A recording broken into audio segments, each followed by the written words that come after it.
Bonjour, bienvenue sur Praxicode pour la vidéo numéro 2 dans laquelle je vais vous expliquer comment créer un cartable numérique adapté pour un enfant dyspraxique. Donc vous avez déjà un aperçu du bureau tel qu'il sera à la fin euh, de cette vidéo, une fois qu'on aura fait tout le travail nécessaire. Donc on va revenir en arrière et on va se retrouver avec un écran vide et on va commencer à créer notre cartable. À tout de suite. Pour commencer, sur le bureau, nous allons créer un nouveau dossier et nous allons lui donner le nom de l'élève et sa classe.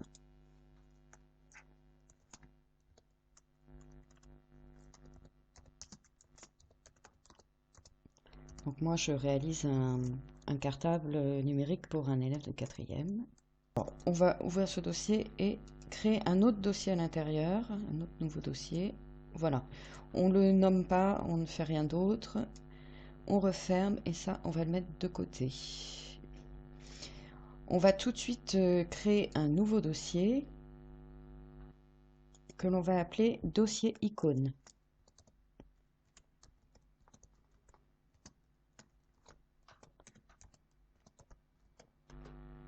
Comme ceci, et là aussi je vais le placer sur le côté. Sur le site, télécharger donc les icônes. Ça se trouve dans ressources diverses. Voilà. Et télécharger icônes. Donc c'est un dossier zip. Je l'enregistre. Je le retrouve ici dans mes téléchargements. Je double-clique. Et ici, vous voyez, il faut tout extraire. Donc, extraire tout. Parcourir, je vais demander à ce que ça apparaisse sur le bureau. Je fais ça parce que voilà. Et là, je sélectionne pas. Je veux que ça soit que sur le bureau pour l'instant parce qu'on va pas garder toutes. Je vais pas compter, mais je pense qu'il y a à peu près 200 icônes.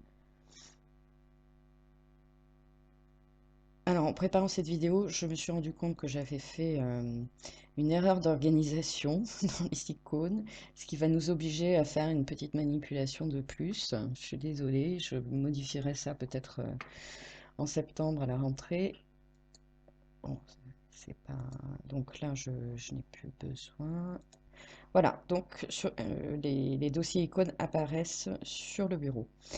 Alors maintenant, nous allons choisir les icônes que nous allons utiliser pour notre dossier. Donc vous avez compris que on va choisir une couleur par discipline. Alors pour le primaire, souvent les enseignants indiquent une couleur.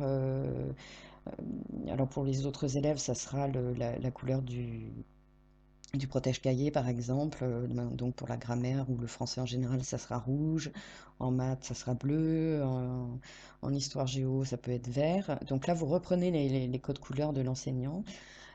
Au collège, c'est assez rare quand même qu'il y ait des recommandations de ce genre. Donc là, vous choisissez avec l'élève. Il faut vraiment que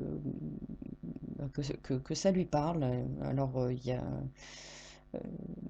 souvent, j'ai remarqué qu'on associait une couleur peut-être aux matières. Pour certains, les maths, c'est rouge et c'est pas bleu, et voilà. Donc, c'est à l'élève de choisir, et puis c'est bien, ça le fait participer à la création du cartable numérique, ce qui peut être un petit peu ludique, voilà.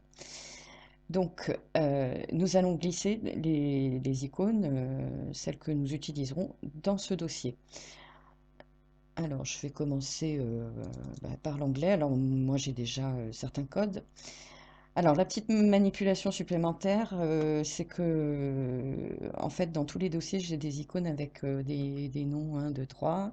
Sauf que quand on va les mettre ensemble, on risque de se retrouver avec des icônes qui auront le même nom. Et là, si je télécharge anglais, si je mets dans le dossier anglais 4 et que je mets ensuite espagnol 4, espagnol 4 va se transformer en anglais 4.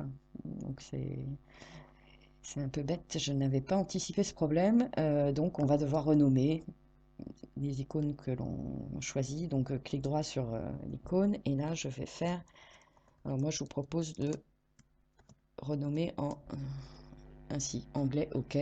Espagnol, ok. Maths, ok. Bon. Désolée pour la manipulation supplémentaire, mais j'ai pas trop le temps de renommer les 200 icônes.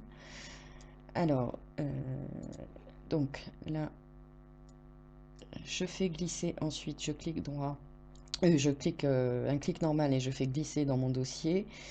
L'icône n'est pas copiée, elle est vraiment retirée du dossier. On s'en fiche un peu parce qu'une fois qu'on aura fait nos choix, on supprimera ces dossiers. Il est inutile de garder 200 icônes en mémoire sur l'ordinateur. Donc on continue à choisir nos icônes, toujours en pensant bien à les renommer à chaque fois. Alors je vous montre, donc il y aura une icône par matière, mais il y aura aussi des icônes pour les sous-dossiers, c'est-à-dire cahier. Donc là vous choisissez. Alors si la matière est rouge, je ne vais pas forcément choisir l'icône rouge pour cahier. Le principe des codes couleurs, c'est qu'il faut pas les multiplier. Donc tous les cahiers, tous les dossiers cahiers, par exemple si je choisis orange, seront orange dans toutes les matières. De la même manière, pour exercice, si je choisis bleu, ce sera bleu dans tous les dossiers.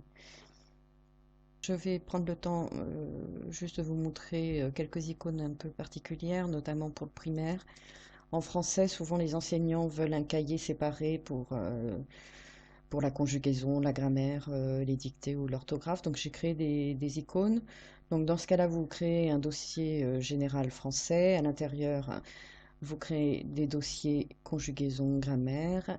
Et à l'intérieur de ces sous-dossiers, vous recréez les dossiers leçons, exercices et contrôle, par exemple. Là, c'est à voir avec l'organisation de la classe et de l'enseignant. J'ai fait la même chose pour les mathématiques. Là, vous trouverez donc icône numération, problème et géométrie. Au collège, en général, on n'a plus besoin de séparer. Alors, je reviens, bon, toutes les autres matières, hein, donc là, vous trouverez histoire de l'art, musique, vie de classe, art plastique. Donc, dans ce dossier agenda, cahier du jour. Alors, agenda et cahier du jour, ce sont des classeurs créés dans OneNote. Ils sont déjà téléchargeables sur notre site pour les 3 zones, puisqu'on tient compte des vacances scolaires, donc zone A, B et C. Et donc ils sont en téléchargement libre, hein, vous pouvez dès maintenant vous les procurer. Je vous expliquerai plus précisément dans la vidéo numéro 3 comment les utiliser et notamment à quoi sert le cahier du jour. Vous trouverez aussi, si vous créez un dossier PDF, l'icône qui vous permettra de le personnaliser. Pour ceux qui ont la chance d'avoir des PDF de manuels, il y a également l'icône. Et là, pour les plus chanceux, pour ceux qui ont la chance d'avoir des manuels adaptés, j'espère qu'ils sont nombreux, il y a également l'icône. J'ai également créé une icône pour le dossier personnel. Alors, dernière précision, prenez soin de télécharger un jeu de sous-dossier trimestre. Bon, vous avez sans doute deviné que ça nous servirait à ranger tous les fichiers dans chaque matière à la fin de chaque trimestre pour, en tout cas visuellement, un peu libérer l'espace dans le dossier. C'est pas la peine d'avoir tous les fichiers du premier trimestre qui s'affichent alors qu'on est à la fin du deuxième trimestre. Voilà, donc vous choisissez un jeu et vous le mettez également dans le dossier icône. Voilà, mon dossier icône est complet, j'ai fait mes choix, je le referme. Donc j'ai supprimé tous les dossiers d'icônes qui n'allaient plus me servir. Une dernière précision, dans le dossier icône Histoire Géo, il y a aussi 2 icônes séparées, Histoire et Géographie, qui peuvent servir aux primaires. Je n'avais pas signalé leur existence. Voilà. Alors, nous allons maintenant passer le dossier icône, nous allons le faire glisser dans le dossier général Paul Dupont. Voilà, ça c'est fait. Ensuite, je vais ajouter. Alors moi je les ai déjà ici sur mon bureau, mais je vous rappelle que vous pouvez les télécharger librement sur notre site. Je vais télécharger donc l'agenda OneNote. Alors en ce qui nous concerne, bon moi je l'avais déjà renommé. Donc vous ne trompez pas de zone parce qu'on a enlevé les jours fériés et les vacances hein, en fonction des zones. Donc je fais glisser l'agenda également dans le dossier. Je fais la même chose pour le cahier du jour. Voilà. Éventuellement, je pourrais glisser aussi un répertoire alphabétique, mais a priori, je n'en aurai pas besoin cette année. Donc là, nous sommes prêts à installer, à faire glisser ce dossier dans le dossier Dropbox. On ne passe pas par le site, ce que j'avais appelé dans la vidéo numéro 1 le moteur. Là, on est dans la voiture. Voilà, donc je prends le dossier général qui va contenir l'ensemble du cartable numérique et je le fais glisser dans la Dropbox. J'attends, voilà, là il est téléchargé, c'est bien passé au vert. Donc à partir de maintenant, tout ce que nous allons faire dans ce dossier sera automatiquement sauvegardé dans la Dropbox. Ce qui vous indique que vous êtes dans Dropbox, c'est toujours les petites pastilles vertes qui vous indiquent que tous les fichiers sont à jour. Quand c'est bleu, c'est que c'est en cours d'enregistrement. Donc là, nous retrouvons bien notre agenda, notre cahier du jour, notre dossier icône. Et vous vous souvenez, dans le dossier Paul Dupont, nous avions créé un nouveau dossier sans lui donner de nom. Je vais ouvrir ce dossier et à l'intérieur, je vais créer 4 nouveaux dossiers. Le premier, je vais l'appeler cours, ou bien leçon pour les élèves de primaire. Ça, c'est en fonction des noms utilisés en classe. En général, au collège, c'est plutôt cours. Un deuxième dossier, exercice. Un troisième dossier que je vais appeler évaluation ou contrôle. Encore, c'est en fonction des termes qui sont employés en classe. Et un dernier dossier que l'on peut supprimer dans certaines matières si on ne s'en sert pas, qui sera donc le dossier cahier. Donc maintenant, je vais mettre les icônes pour ces dossiers. Donc je clique droit sur le premier dossier, propriété, personnaliser, changer l'icône. Alors je vais chercher le dossier icône dans la Dropbox, je la vois ici. Ah bah j'étais déjà dessus, bon, parce que j'ai déjà fait la manipulation. Voilà, dossier icône. Et là, c'est cahier, donc je cherche l'icône cahier. Voilà. Alors, les icônes peuvent apparaître plus petites, certaines, voilà, à des tailles différentes, mais quand elles seront en place, elles sont toutes à la même taille et elles sont donc prévues pour un affichage grande icône.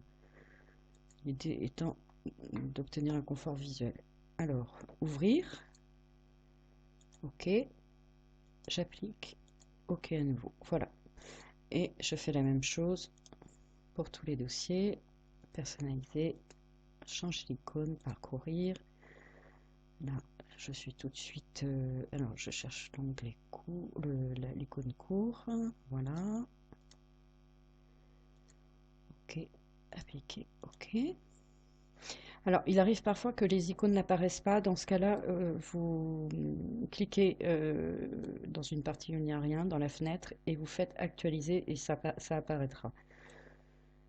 Ça risque d'arriver quand on va faire les raccourcis sur le bureau. Je vous remontrerai au besoin. Alors, propriété, on va chercher icône pour l'évaluation ou contrôle pour le primaire. En général, on emploie plutôt le mot contrôle au primaire. Alors, évaluation. Voilà. Et enfin, exercice. Personnaliser, changer l'icône, parcourir. Ce qui est bien, c'est qu'il garde le chemin en mémoire, donc on a moins de manipulation à faire. OK, appliquer, OK. Donc là, j'ai un dossier fait. Maintenant, ce dossier, donc je retourne dans le dossier de l'élève, Paul Dupont. Ce dossier, je vais le copier et le coller. Et enfin, je fais un copier-coller de ce dossier autant de fois que nécessaire. Donc, moi, j'avais 8 matières, donc je vais le faire 8 fois. Donc, copier et ensuite, il suffit de faire coller à chaque fois. Clic droit, coller, coller,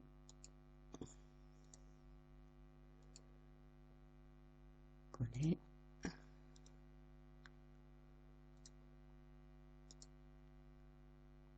Voilà, j'en ai bien 8. C'était 8. Donc là, vous avez gagné un temps précieux parce que vous voyez que ça a été recopié. Donc, nous sommes toujours dans la Dropbox. Nous allons maintenant nommer chacun de nos dossiers avec le nom de chaque matière et placer les icônes personnalisées. Donc là, j'ai fait déjà le dossier français, renommer, on va faire anglais. Voilà, je ne vais pas tous les faire devant vous, je pense que vous avez compris le... Ah, alors, j'ai déjà un dossier anglais. Ah oui, j'avais déjà fait le dossier anglais, d'accord. Allez, on va faire maths. Voilà. Donc, pour le dossier anglais, de la même manière, je vais chercher l'icône, propriété, personnaliser, changer l'icône, parcourir, et là, je choisis anglais, je ne sais plus, j'ai changé, maintenant, ça sera orange. Ok, appliquer, voilà. Alors, là, ça n'apparaît pas, c'est un bon exemple. Si vous faites actualiser, ça apparaît. Donc, vous inquiétez pas, il suffit juste de faire un clic droit dans un endroit où il n'y a rien dans la fenêtre et actualiser, ça apparaîtra. Voilà, donc on va faire ça pour toutes les icônes et ensuite je vous montrerai comment faire les raccourcis. À tout de suite. Voilà, j'ai nommé tous mes dossiers et je les ai personnalisés en plaçant les icônes que j'avais choisies. Alors, je vais vous montrer comment faire le raccourci qu'on va mettre sur le bureau pour l'agenda. C'est pas tout à fait le même procédé que pour les dossiers. Donc, on va ouvrir le dossier et vous voyez qu'il y a un fichier qui s'appelle ouvrir le bloc-notes. Donc, vous faites un clic droit sur ce dossier et vous créez un raccourci. Voilà, il apparaît ici. Vous allez le renommer. Donc là, on est dans l'agenda. On va l'appeler agenda. Voilà. Et alors, je ne vais pas tout de suite placer l'icône. On le fera sur le bureau. Ça revient au même. Donc, maintenant, ce raccourci agenda, je le fais glisser ici. Et vous voyez bien que c'est un raccourci, il y a la petite flèche. Hein. Je fais la même chose. Donc, pour le cahier du jour, je cherche le fichier ouvrir bloc-notes. Clic droit dessus, création d'un raccourci. J'attends que ce soit enregistré, toujours. Je le renomme. Je l'appelle directement cahier du jour.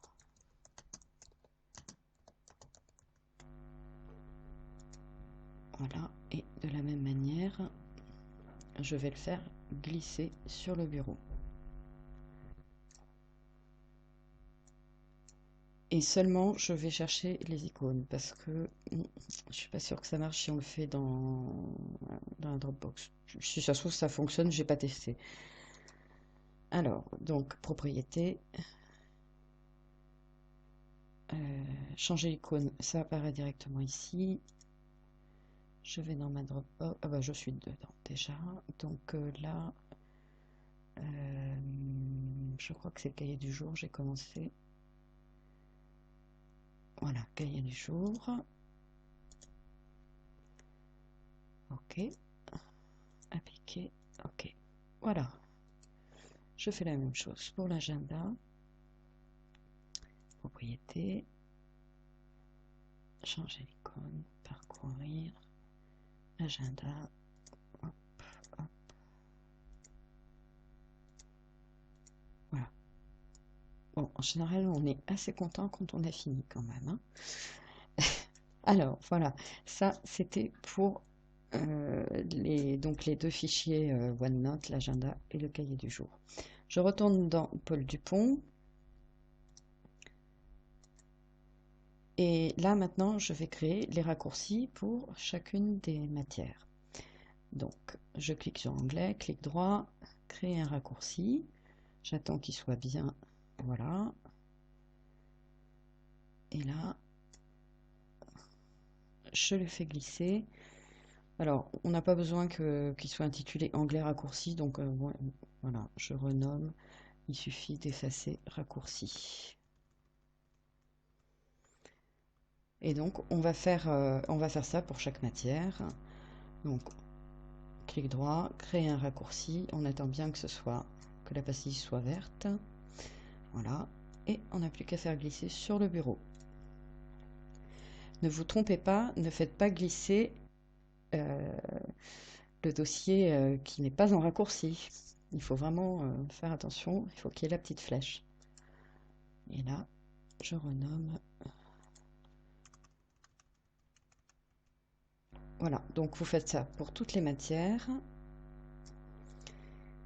Je vais continuer. On se retrouve tout de suite après. Voilà, l'ordinateur commence à être bien organisé. Visuellement, ça a vraiment pris forme. Et puis, je rappelle que là, déjà, tout est enregistré dans la Dropbox. Je vais vous montrer maintenant comment on fait un fond d'écran pour encore accentuer l'organisation du bureau.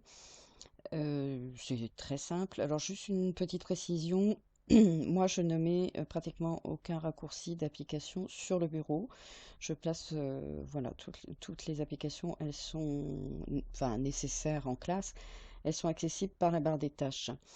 Donc l'avantage, voilà, c'est de libérer au maximum le bureau et de favoriser une fois de plus l'organisation, les fichiers sur le bureau et les applications d'un barre des tâches.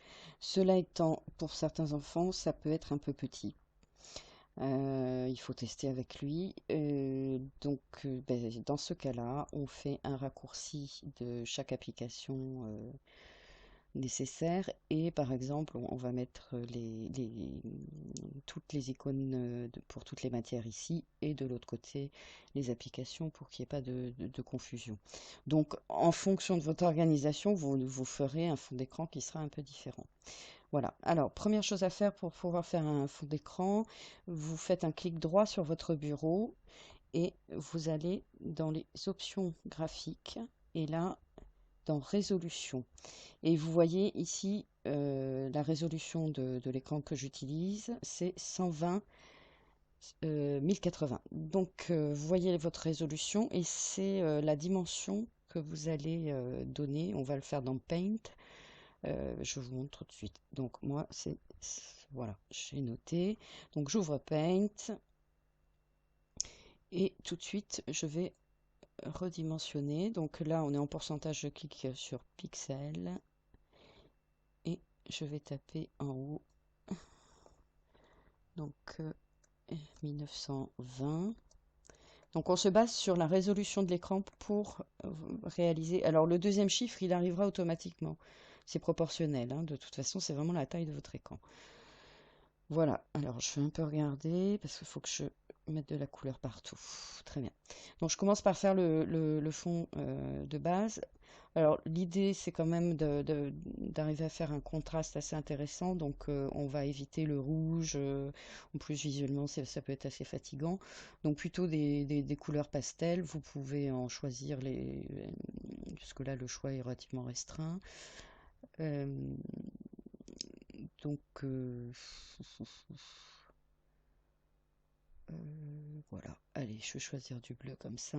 Donc, je prends l'outil rectangle, remplissage couleur unie, et je vais tout en haut, et surtout, il faut que j'aille tout en bas. Alors, on va utiliser la molette. Voilà, on fait rouler la molette et on va tout en bas de cette image. Voilà. Alors, ça m'a pas rempli parce que là, je suis... Voilà. Il faut mettre les deux couleurs, les deux couleur 1, couleur 2 avec la couleur que l'on souhaite. Ensuite, je vais prendre par exemple du blanc et là, je vais faire ma forme. Alors, je vais prendre un peu arrondi pour mettre mes icônes. Alors, j'oublie pas que il faut que je remonte un peu. Voilà. Et par exemple, je fais une forme comme ça où je mettrai toutes les matières. Et là, je vais aller choisir. Bon, là, je change d'outil pour désélectionner. Ensuite, l'intérieur, je vais le faire un peu plus clair. Donc, je vais aller choisir une couleur. Le plus simple, c'est pas ça. Le plus simple, c'est de prendre cette couleur-là. Voilà. Comme ça, je serai déjà dans les bleus. Et je choisis vraiment beaucoup plus clair. Ok. Là, je vais remplir ma forme. Voilà. Ici, je vais faire une forme pour, par exemple, le dossier personnel, pardon. Alors, je vais changer un peu, je vais faire un rond. Voilà. Et lui, je le vais le faire entièrement en blanc.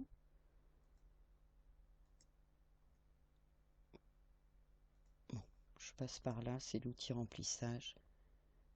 Et je fais en blanc. Voilà, je vais continuer. Donc là, moi, je vais faire un cadre pour par ici pour l'agenda et le cahier du jour, un autre cadre pour les quelques applications et un autre ici pour les PDF. Je vous retrouve. Voilà, j'ai presque terminé. Je voulais juste vous montrer une petite astuce. Là, j'ai envie de faire ici le même rectangle. Donc, je prends mon outil, voilà, et je vais le faire par-dessus et je le déplace après. Comme ça, je reprends exactement, voilà, la même mesure. Et là, je déplace de préférence avec les flèches pour que ce soit au même niveau. Voilà, bon, c'est un peu long. Voilà, mon fond d'écran est terminé. Je vais l'enregistrer. Et là, je vais l'enregistrer directement dans le dossier icône. Comme ça, il sera sauvegardé dans la Dropbox. Donc là, je passe pas par le bureau, puisque le raccourci du dossier icône n'est pas sur le bureau. Il faut que j'aille dans la Dropbox. Voilà, dossier icône, et je vais renommer. Donc moi, comme j'ai beaucoup de fond d'écran, je donne un chiffre. Voilà. Et j'enregistre. Donc là, je peux fermer. Je vais chercher le fond d'écran dans mon dossier Dropbox. Et là, ça va être la surprise, parce que des fois, on a une mauvaise surprise. Il faut s'y reprendre à plusieurs fois pour le fond d'écran, puisqu'on travaille quand même à l'aveugle au niveau des dimensions. Après, au bout d'un moment, on a une certaine habitude. Et donc, on ouvre le dossier icône dans lequel on a copié le fond d'écran. On fait un clic droit et choisir comme arrière-plan de bureau. Et ça apparaît, et c'est pas trop mal, hein.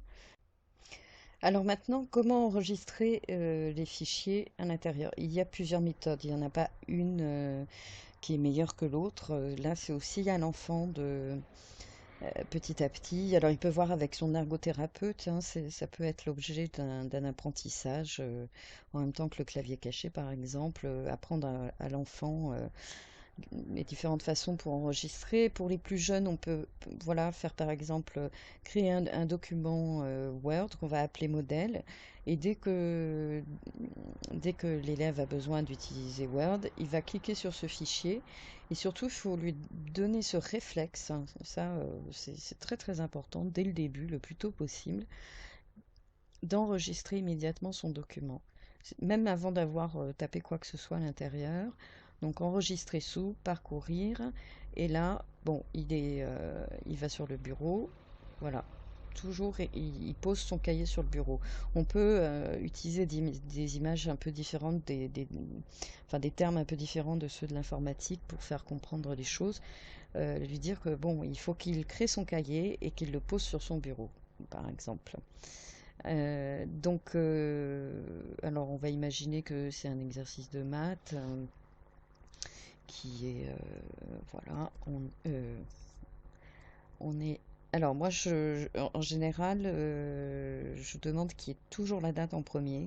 Ça permet d'avoir un classement automatique des fichiers. Donc le plus récent est toujours en haut. Et ça, c'est bien. Et puis de classer par date, ça permet de retrouver les fichiers. Donc là, on va dire qu'on est en 11 mars. Je vais mettre en maths dans les exercices. Donc là, vous voyez, il y en a déjà. Là, on peut aussi mettre le modèle dans chaque sous-dossier, si on préfère. Moi, il me semble que c'est peut-être plus simple de le mettre directement sur le bureau. Après, au bout d'un moment, le plus simple, c'est quand même de passer par l'application directement, hein, qui est en bas. Il faut tester. En général, on montre des méthodes à l'enfant, puis finalement, il en utilise une autre. Le principal étant que, voilà, que les fichiers arrivent ici. Mais vous voyez que quand on demande à enregistrer sur le bureau, on voit même très bien les icônes, c'est plus visible. Donc là, on peut vérifier que c'est bien. Alors, je mets un réglage, c'est bien dans l'ordre. Je mets un réglage par liste parce que c'est plus clair. Si on a les icônes, on retrouve peut-être un peu moins facilement. Alors, on peut régler dans les deux sens, hein. Donc, trier par ordre croissant. Donc là, c'est le plus ancien qui est en haut. C'est pas forcément logique. Et par ordre décroissant, on a le modèle d'abord. Et ensuite, les dates de la plus récente à la plus ancienne, ce qui est le plus logique. Alors, une autre solution qu'on peut mettre en place, mais seulement pour certaines matières, on évitera de le faire en SVT, en maths et en physique, où il y a des schémas, où on peut utiliser les outils Studis avec beaucoup de tableaux. Et ça, Word, au bout d'un moment, bah, il sature, il ne gère plus très bien. Donc, que ce soit en maths, en SVT ou en physique, on privilégiera plutôt des documents quotidiens. Enfin, pour chaque exercice, on créera un document. En revanche, en anglais, en espagnol, et je pense que je vais le faire cette année, on peut créer des cahiers. Alors le cahier, en fait, c'est un dossier, enfin c'est un fichier, un document Word auquel on ajoute un en-tête et qui va, enfin moi en sixième, le cahier d'anglais, il a fait l'année, hein. Je ne sais plus s'il faisait 30 pages, quelque chose comme ça.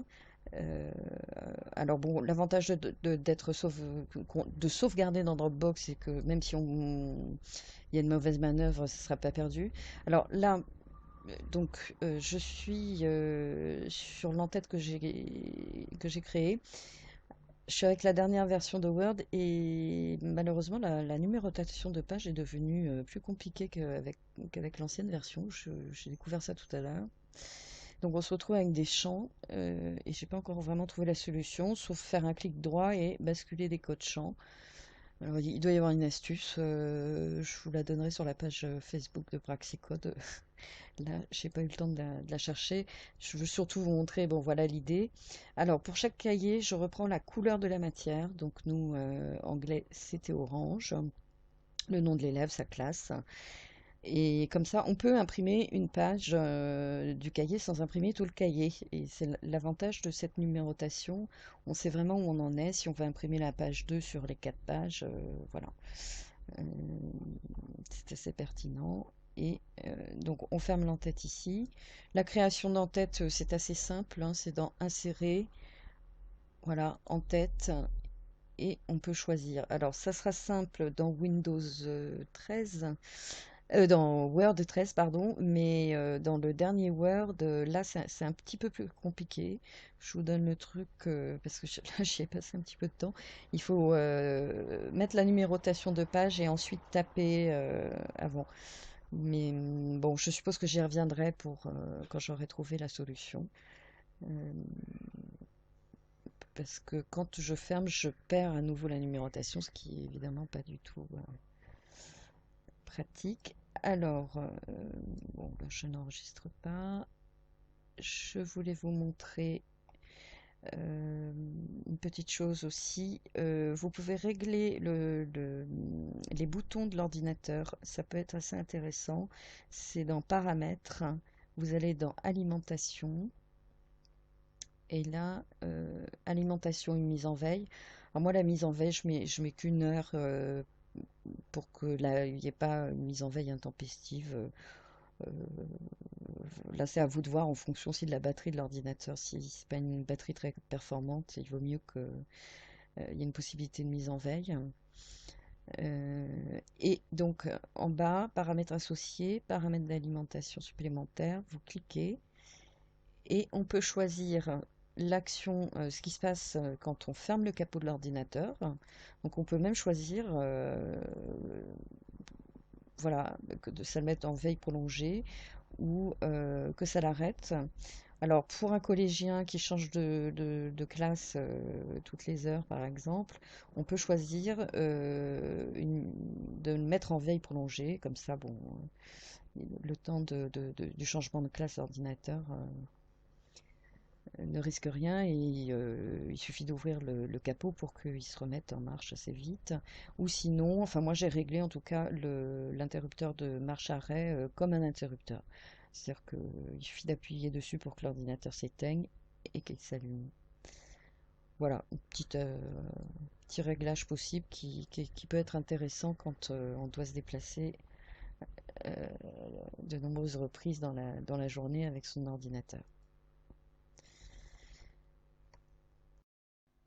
Alors, pour finir cette vidéo, je voulais vous faire quelques suggestions pour le rangement des documents papier et quelques recommandations aussi, puisque il y a ce type, par exemple, de matériel ne convient pas, c'est pour ça que c'est barré. Alors, les classeurs, les pochettes, les cahiers à pochettes, ce n'est pas pertinent pour nos enfants. Ça peut paraître on peut se dire que c'est une bonne idée, pas du tout. J'ai testé et puis j'ai eu pas mal d'échos à ce sujet. Les enfants dyspraxiques ont du mal à glisser les feuilles à l'intérieur des pochettes. Euh, Déjà, il faut qu'ils arrivent à décoller les deux parties plastiques et à glisser la feuille dedans. Et bon, ça leur pose vraiment des difficultés. Par contre, ce type de produit, c'est pertinent à la maison quand l'adulte classe et fait le cahier de l'élève. Donc de la même manière, on en trouve de toutes les couleurs et on reprend les codes pour chaque matière, bien évidemment. Le classeur, alors un petit mot par rapport à la demande des enseignants de technologie qui très très souvent demandent un classeur. Et si je ne me trompe pas, il y a même en sixième une note, je ne sais pas si ça se reproduit en cinquième, mais en tout cas en sixième, il y a souvent une note pour la tenue du classeur. Ce qui aboutit à des notes en dessous de la moyenne pour nos enfants, puisque ils sont plus notés sur leur handicap finalement que sur une capacité de rangement. Ce qui serait très pertinent, ce serait de les noter sur le rangement, enfin l'organisation de leur cartable numérique. Je crois que ça leur ferait beaucoup de bien que tout le travail de rangement et de gestion des documents qu'ils font dans leur ordinateur soit noté. D'autant plus qu'en sixième, il y a une initiation à l'ordinateur. Donc là, vraiment, je fais un appel aux enseignants de technologie pour que voilà, ils envisagent de noter nos enfants sur cet aspect-là plutôt que de les noter avec un matériel qui ne leur convient vraiment pas du tout. Donc le classeur, ce type d'outil, ça peut être pertinent à la maison pour ranger tous les papiers, mais c'est pas l'élève qui doit le faire, c'est pas l'enfant dyspraxique qui doit le faire. Alors, nous, enfin moi j'avais opté pour ce produit-là en primaire, ça a bien fonctionné, mais je rappelle qu'il n'y a pas une seule solution, il y en a autant que d'élèves dyspraxiques. Ce classeur comme ça peut aussi poser des problèmes pour certains enfants dyspraxiques, donc il faut tester. Bon, celui-là était pas mal, il y avait déjà des couleurs, il y a deux onglets de même couleur à chaque fois, donc il y avait un onglet pour le cours, un onglet pour les exercices. Et puis le soir, on triait ce dont il n'avait plus besoin. Et en moyenne, il avait une semaine de cours et toutes les semaines, on rangeait. Voilà. Ça permet aussi de suivre le travail qui est fait en classe. On a vite abandonné les cahiers 24-32. Déjà parce qu'il y a des difficultés pour coller pour certains élèves, toujours pareil, hein, mais en tout cas pour mon fils, c'était difficile de coller droit les polycopiés. Souvent, ça se décollait. Et puis, au milieu d'année, c'est plus un cahier, c'est un bottin. C'est-à-dire que ça devient très très lourd si l'enfant doit porter à la fois l'ordinateur et plusieurs cahiers qui contiennent la moitié de l'année de polycopier, surtout en primaire, il y en a vraiment beaucoup. Donc l'idée, c'est quand même d'alléger le cartable. Donc les cahiers restaient à la maison. Et il avait ce qu'il lui fallait pour travailler rangé ici. Alors, à la maison, sur le bureau, on peut reprendre aussi les couleurs. Il y a différents... voilà, là, c'est une proposition, il y a plein de solutions possibles. Et puis, dans la chambre, on peut ranger tout le matériel scolaire, y compris les manuels, dans ce type de tour de rangement. Alors, il en existe des colorés et les transparentes. Il suffit de coller du papier canson avec les couleurs que vous avez choisies dans l'ordinateur, pour les pochettes, etc. Et tout ça devient assez cohérent et, à mon avis, facilite vraiment l'organisation du travail scolaire pour les parents, mais aussi pour l'élève. Ça le rend certainement plus autonome pour la préparation du cartable, par exemple, pour le lendemain.